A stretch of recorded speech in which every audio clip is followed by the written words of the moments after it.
भारत ने एक रणनीतिक कदम उठाते हुए यूके के प्रधानमंत्री बोरिस जॉनसन को गणतंत्र दिवस के मुख्य अतिथि के रूप में आमंत्रित किया है, जिसे जॉनसन ने स्वीकार भी कर लिया। पीएम मोदी ने 27 नवंबर को अपने फोन पर बातचीत के दौरान बोरिस जॉनसन को निमंत्रण दिया था। भारत ने एक कदम ऐसे समय पर लिया है जब ब्रेक्जिट बेहद पास है और ईयू तथा यूके के बीच विवाद बढ़ता ही जा रहा है। इसका अर्थ ये हुआ कि भारत ईयू और यूके में से किसे प्राथमिकता देगा, ये अभी से ही स्पष्ट हो रहा है।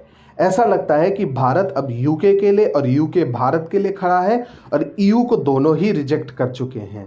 दरअसल भारत के विशाल व्यापार बाजार को देखते हुए ईयू और यूके दोनों भविष्य में अपने रिश्तों को सुधारना चाहते हैं, लेकिन भारत ने ईयू की चीन के साथ बढ़ती नज़दीकियों के कारण अब यूके को प्राथमिकता देने का संदेश दिया है। ब्रेक्जिट होना तय है, इसमें कोई दो राय नहीं है, लेकिन ये हार्ड ब्रेक्जिट होगा या सॉफ्ट ब्रेक्जिट होगा, ये अभी तय नहीं हुआ है।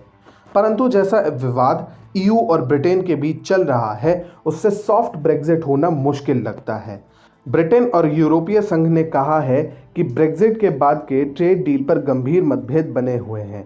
ब्रिटेन के वार्ताकार लॉर्ड डेविड फ्रॉस्ट ने कहा कि प्रगति के बावजूद कुछ क्षेत्रों में व्यापक मतभेद बने हुए हैं। यही नहीं, जल क्षेत्र के बंटवारे पर भी इन दोनों का मतभेद है और ये मुद्दा बना हुआ है कि अगले वर्ष कितनी यूरोपीय नौका ब्रिटिश जल क्षेत्र में मछली पकड़ने जा सकेंगी।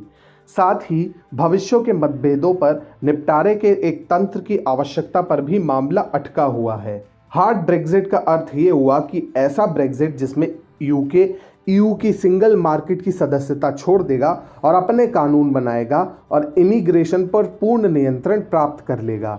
हार्ड ब्रेक्जिट होने की स्थिति में यूके की करेंसी पाउंड अपने निम्न स्तर पर चली जाएगी और यूके को अपने एक्सपोर्ट खपाने के लिए एक मार्केट की आवश्यकता होगी। वर्तमान में ब्रिटेन 44% से अधिक का एक्सपोर्ट ईयू के देशों से ही करता है। ब्रेक्जिट के बाद यूके को व्यापारिक साझेदारों की आवश्यकता होगी। यही नहीं, ईयू के सिंगल मार्केट को छोड़ने से लंदन अन्य बाजारों, विशेष रूप से राष्ट्रमंडल देशों में विस्तार करने के लिए मजबूर हो जाएगा। ऐसे में उसके लिए भारत सबसे प्रमुख और असरदार विकल्प है। यही हाल ईयू का भी होगा, जो यूके के अलग होने की स्थिति में उसकी भरपाई के लिए एक ऐसे देश की आवश्यकता होगी जो उसकी भूमिका में फिट हो सके। इन दोनों ही कारणों से ईयू और यूके के लिए भारत सबसे अच्छा विकल्प दिखाई दे रहा है। परंतु भारत ईयू के साथ संबंधों को नई ऊंचाई देने में किसी प्रकार से रुचि नहीं दिखा रहा है। हाल ही में हुए इंडिया यूरोपियन यूनियन समिट के दौरान किसी भी प्रकार के फ्री ट्रेड डील की बात नहीं हुई।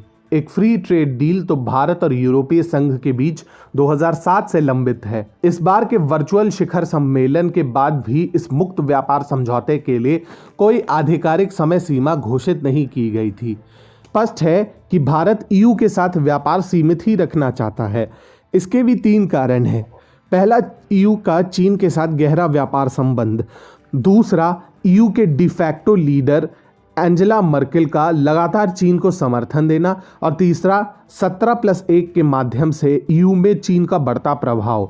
चीन ने 17+1 के फॉर्मूले के जरिए BRI को पूरे यूरोप में फैला दिया है, जिसे भारत समर्थन नहीं देता।